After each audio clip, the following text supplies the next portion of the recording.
Vamos de inmediato a conversar con Héctor Hernández, abogado. Héctor, ¿qué tal? ¿Qué tal, Raúl? Muy buenos días. Un saludo a todos los telespectadores del canal y la radio también, por supuesto, en este último día del año.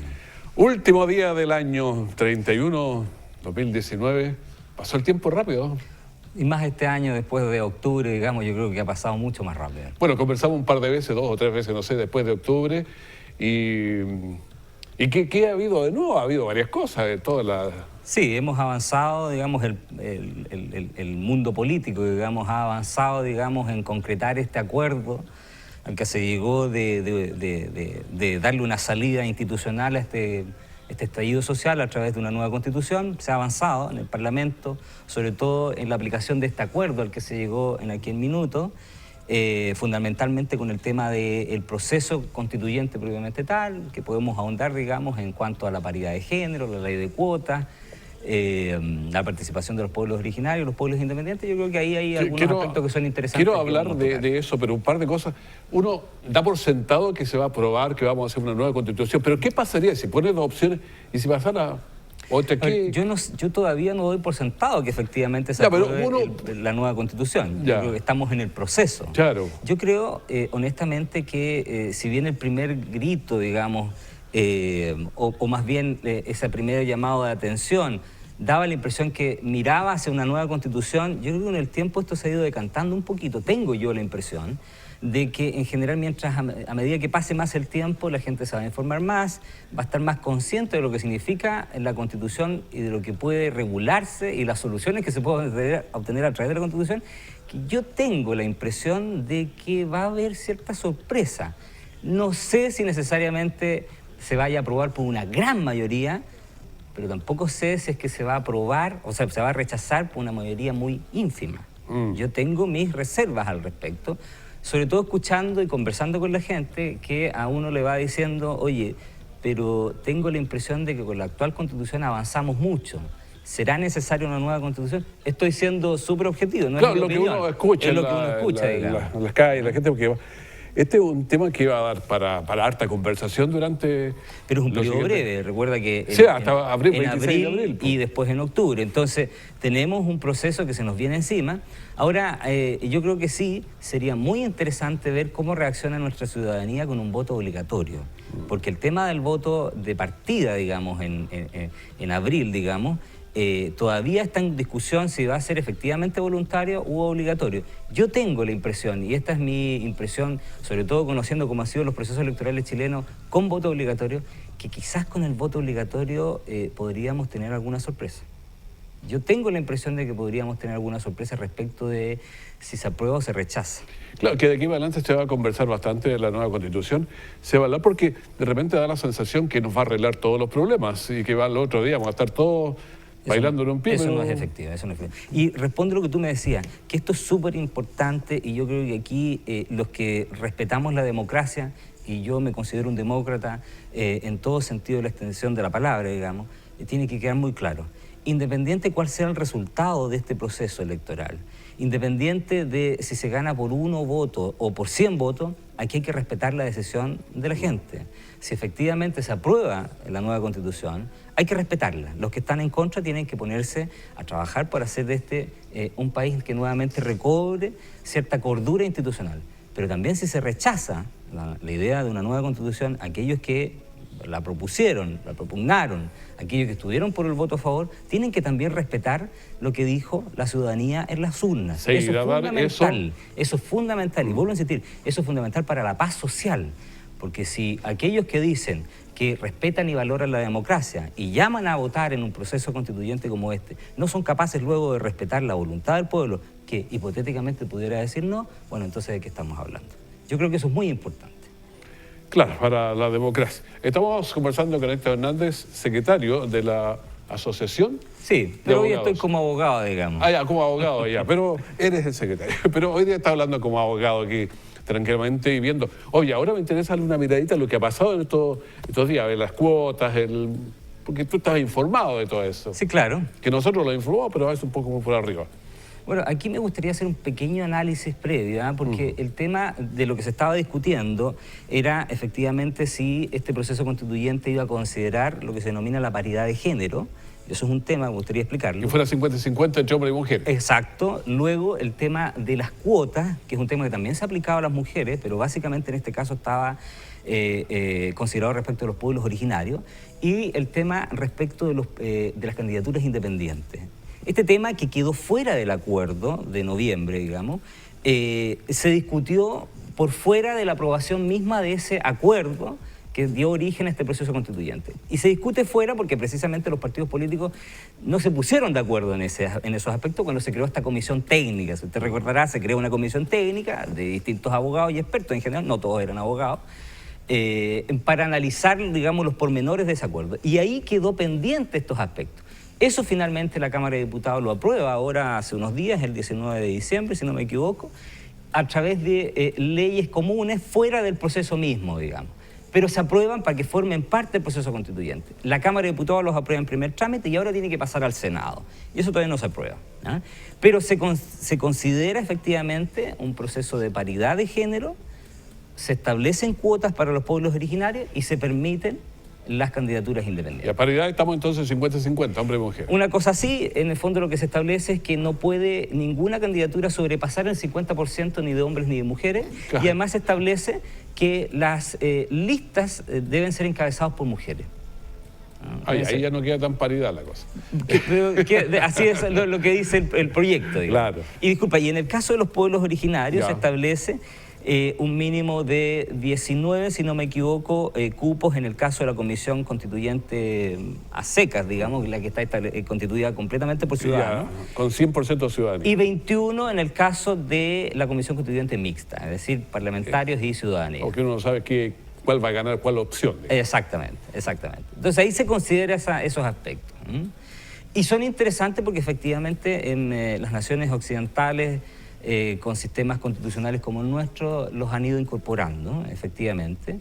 Y en el caso de las mujeres yo quisiera ser un poquito más vehemente, porque efectivamente el proceso de incorporación de la mujer a la actividad política no es solo un tema o un problema de la actividad política, es un tema de la sociedad en general, digamos, de cómo las mujeres se han ido incorporando paulatinamente a todos los procesos sociales, y cómo las naciones modernas, y en general uno pretende que Chile lo sea, también han ido incorporando a las mujeres en todos los procesos, no solo de toma de decisiones, sino que en general en la actividad económica y social, pero también esto forma parte o representa un proceso social, sociológico, que yo sé que también lo han conversado aquí en el programa.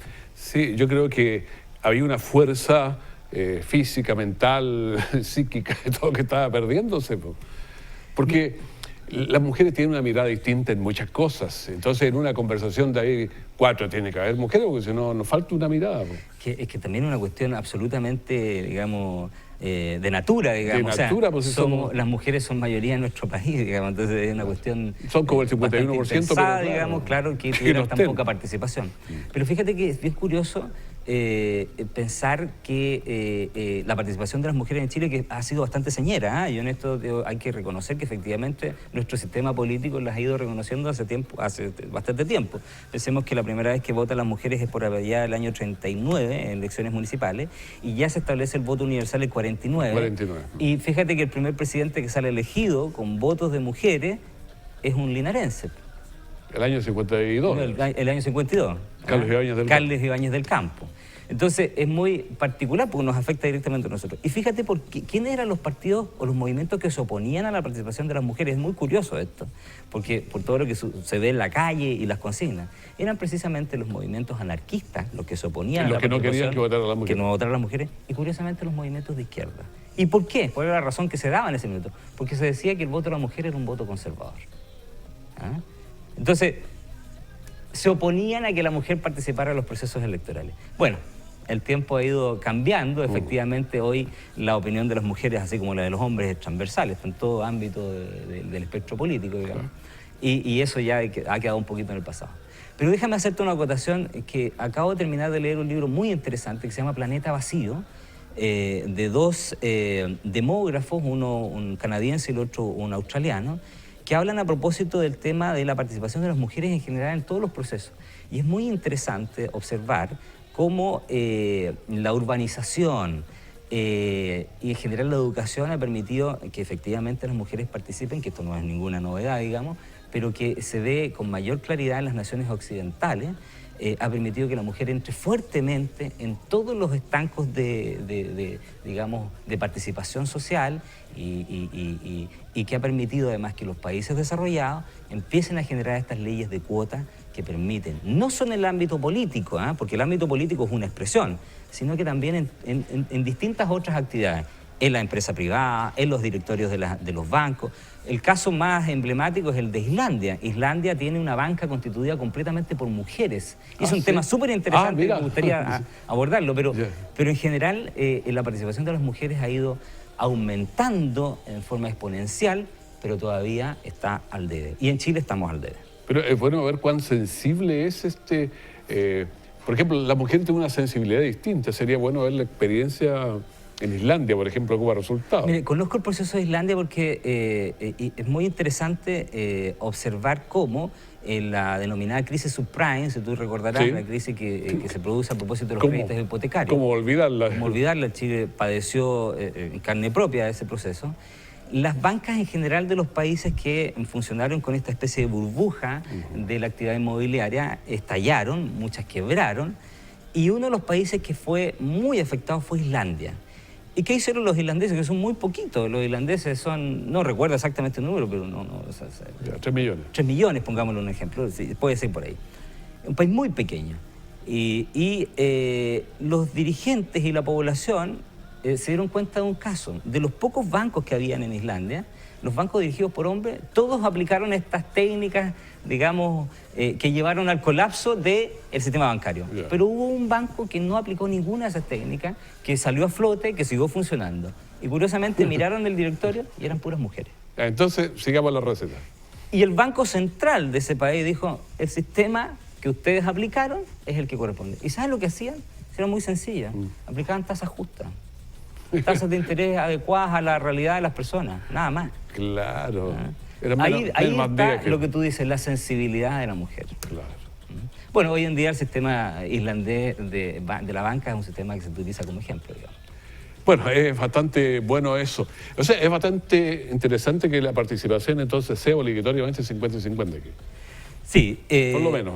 Y que efectivamente esa sensibilidad se vea, digamos, se represente, porque es nuestra realidad social, digamos. Pero podemos avanzar en lo político, un montón de cosas ahí, pero lo que no sé, mayoritariamente, fíjate que la cantidad de femicidios y toda esta cosa, el hombre como que todavía cree que tiene que mandar y hacerlo a golpe, a palo y a puñete y todo.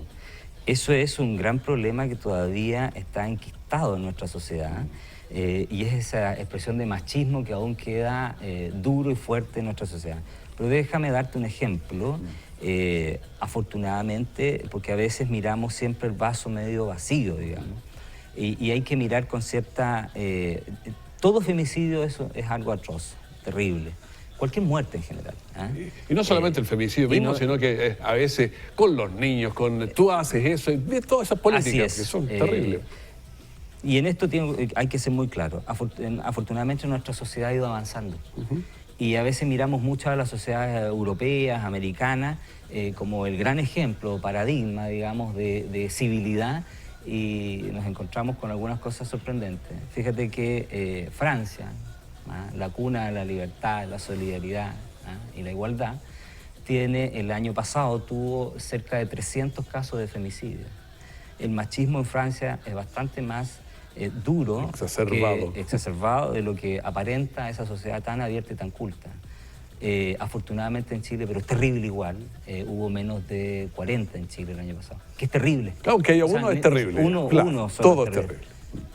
Pero uno mira esas sociedades que nos vienen a dar lecciones Cátedras a veces son bastante... claro, o sea, nosotros podemos darle ejemplo de que estamos avanzando. Este es un tema que está incorporándose en nuestra sociedad.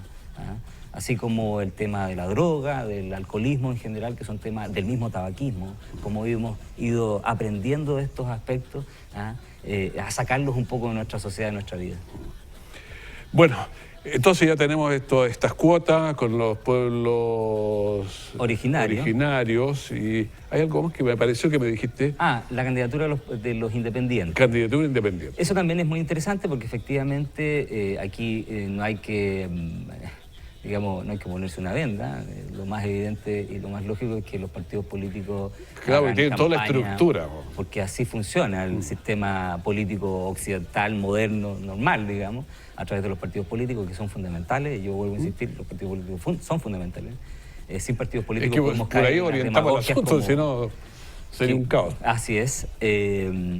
Y desde ese punto de vista, la participación de los independientes también es un aspecto interesante, importante, que tiene que formar parte de procesos y de sistemas democráticos y políticos modernos. Pero tienen que, me imagino, que sacar firmas y que no sea Se muy alta la firma. estableció porque si en no- este acuerdo, digamos, en este proyecto de ley que está en la Cámara de Diputados recién aprobado, que pasa al Senado, si no me equivoco, y que deben contar con un mínimo de 0,4% de firmas del padrón, perdón, del padrón que votó en la última elección. Ya. O sea, el O Linares... sea, igual se pone un límite, Ya. más bien un límite, se pone un piso, digamos, Ya. para que efectivamente puedan ser candidatos. Si el padrón es muy alto, le salen bastantes. Claro, son las cortapisas que todavía el sistema va poniendo, pero por lo menos se consideraron, digamos. Ahí hay un aspecto que estaba en discusión, porque efectivamente al principio eso no estaba en el acuerdo. Claro, si hay que buscar 500 firmas, todavía se puede, pero cuando ya eran que buscar 20.000 firmas, ¿de dónde? Se pone más complicado. Claro. Se pone más complicado. Bueno, te agradezco mucho haber venido y conversar, pues irnos informando desde el punto de vista de los abogados que están permanentemente trabajando estas cosas, para nosotros que trabajamos en otras cosas. Bueno, yo te agradezco a ti la oportunidad que además el canal nos da. Ahora sí voy a hablar como asociación de abogados, porque efectivamente nosotros vamos a seguir participando en el proceso, pero además, déjame contarte solo brevemente, el actual presidente de la Corte Suprema es alguien bastante cercano también a nuestra región. Él fue ministro aquí en Talca, que es don Guillermo Silva Gundelach, que además fue profesor en Concepción, es abogado de la Universidad de Concepción, de donde yo también soy abogado, digamos, así que también siento una cercanía especial con él. Y esperamos, por ahí por marzo seguramente, nosotros tener alguna novedad, a ver si lo podemos traer. Nosotros ya tuvimos aquí en Linares en algún minuto a Hugo Dolmech, que también que era un parralino, digamos, también de la Universidad de Concepción, y que vino encantado. Vino varias veces. Vino varias veces. Así es que yo creo que también vamos a poder conversar, seguramente vamos a tener la posibilidad de conversar con él aquí en Linares. Perfecto. Muchísimas gracias. Gracias a ti, Raúl. Y a ver si el 2020 nos trae buenas cosas. Así es, esperemos que así sea. Que esté muy bien. Muchas gracias.